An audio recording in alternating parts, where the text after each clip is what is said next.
দেখুন, দুটো আলাদা আলাদা ঘটনা, দুটোকে কোরিলেট করে কোথাও একটা খবর রটে গেছিল, সেটা দুঃখজনক। অঙ্গদ এক্সপ্রেস যেটি আসানসোলের দিকে আসছিল সেটি জামতারার কাছে কোনো কারণে একটা রিউমার রটে যে ওই ট্রেনে আগুন লেগে গেছে বা কিছু হয়েছে, সেই জন্য এসিপি হয়, ট্রেন পুলিং হয় এবং ট্রেনটি দাঁড়িয়ে যায়। এবার অপোজিট ট্র্যাক মানে পাশের ট্র্যাকে ডাউন লাইনে দুজন মানুষ হাঁটছিলেন, তারা রান ওভার হন।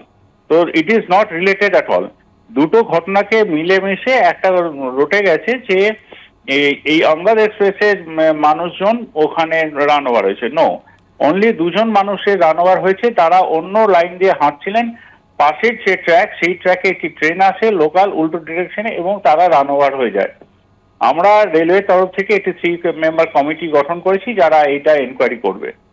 ধন্যবাদ কৌশিক বাবু। আপনাদের কাছে জানিয়ে রাখি, ঝাড়খণ্ডের জামতারায় ভয়ঙ্কর ট্রেন দুর্ঘটনা ঘটেছে। এক ট্রেন থেকে নেমে রেল লাইনে উল্টো দিকে ট্রেনে পিষ্ট যাত্রীরা, 12 জন যাত্রীর মৃত্যুর আশঙ্কা করা হচ্ছে, আহত অসংখ্য। কলঝড়িয়ার কাছে অঙ্গ এক্সপ্রেসে আগুন লাগার খবরে আতঙ্ক ছড়িয়ে পড়ে। टार हॉल्ट के पास एक रेल हादसे में लगभग 3 लोगों की जान गई है और कई लोग लापता हैं, ऐसी सूचना मुझे मिल रही है। निश्चित तौर पर ये बहुत बड़ी घटना है, दुखदायी घटना है। इस घटने से मैं काफ़ी मर्माहत हूँ, लोग हमारे सदमे में हैं। मैं अभी जामतड़ा के लिए मैं निकल रहा हूँ।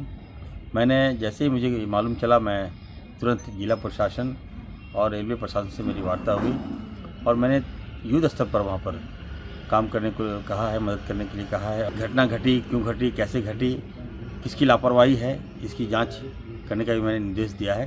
ठोक दिया, एक्सप्रेस जाम हुआ था। अच्छा, उसके कारण से वो भी पता चल रहा है, गाड़ी तो ये फंसा हुआ। कितने लोग होंगे? संतुन जितना बोगी में उतरा, बहुत सारा आदमी भाग गया अभी। अच्छा, जो उतरा, जो लाइन में गाड़ी में ठोका, वो ठोक के ही निकल गया। ঝাড়খণ্ডের জামতারায় ভয়াবহ ট্রেন দুর্ঘটনা। এক ট্রেন থেকে নেমে রেল লাইনে উল্টো দিকে ট্রেনে পিষ্ট যাত্রীরা।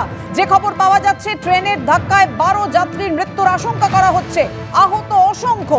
কলঝড়িয়ার কাছে অঙ্গ এক্সপ্রেসে আগুন লাগার খবরে আতঙ্ক ছড়িয়ে পড়ে। রেল লাইনের পাশে ধোঁয়া দেখে হঠাৎ ট্রেন থামতেই দুর্ঘটনা। ঠিক কিভাবে দুর্ঘটনাটি ঘটলো, এই মুহূর্তে উদ্ধার কাজ কিভাবে চলছে, সমস্ত বিষয় আপনাদেরকে জানাবো। একেবারে এই মুহূর্তের আপডেট আমাদেরকে জানাবে আমাদের প্রতিনিধি অরিত্রিক ভট্টাচার্য। অরিত্রিক, জানাও আমাদের কিভাবে ঘটলো এই ভয়ঙ্কর ট্রেন দুর্ঘটনা। দেখো, যে ঘটনাটা ঘটেছে কালাঝাড়িয়া স্টেশনের কাছে, কাছের একটি স্টেশন, এবং যেটি জানা যাচ্ছে যে এখানে একটি ট্রেন, সেই ট্রেনে আগুন লাগার একটা খবর ছড়িয়ে পড়ে, সেখান থেকে ধোঁয়া বেরোতে দেখা যায় এবং ট্রেনটি থামে। সেখান থেকে অনেকেই লাফানোর চেষ্টা করেন। লাফটি যখন নামেন, পাশে ঝাঁঝা আসানসোল ট্রেন যাচ্ছে এবং সেই ট্রেনে অনেকেই পিছু হয়েছেন বলে খবর। এখনো পর্যন্ত সূত্রের খবর 12 জনের মৃত্যু দেখা করা হয়েছে, আহত বহু, সংখ্যাটা আরো বাড়তে পারে। ইতিমধ্যে উচ্চতর আধিকারিকরা সেখানে পৌঁছেছেন, পৌঁছে তারা ওটা ঘটনাটি কিভাবে ঘটতো সেটা দেখার চেষ্টা করছেন। উদ্ধার কার্য শুরু হয়েছে।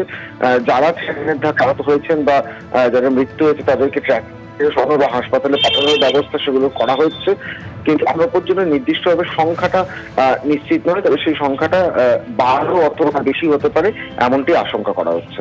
কিভাবে উদ্ধার কার্য চলছে অরিত্রিক, আর এক ট্রেন থেকে নেমে রেল লাইনে উল্টো দিকে ট্রেনে কিভাবে পিষ্ট হলো যাত্রীরা? খবরটা ছড়িয়ে পড়ে একটি আগুন লাগার এবং ধোঁয়াও দেখা যায়, এমনটাই খবর, এবং সেটা দেখেই বেশ কয়েকজন যাত্রী ঝাঁপ দিয়ে পালানোর চেষ্টা করেন। চলন্ত ট্রেন যখনই সবে মাত্র আসতে হয় বা থামে, এবং যখনই পাশের দিকে লাইন থেকে অন্য একটি ট্রেন আসছিল এবং সেই ট্রেন যখন সরাসরি আসছিল, তখনই কিন্তু এই দুর্ঘটনা ঘটে যায়, এমনটাই কিন্তু জানা যাচ্ছে। এবং তার দিকে এত বড় দুর্ঘটনা ঘটেছে এবং সেই সংখ্যা 12 অথবা বেশি হতে পারে, এমনটাই রেল সূত্রে খবর।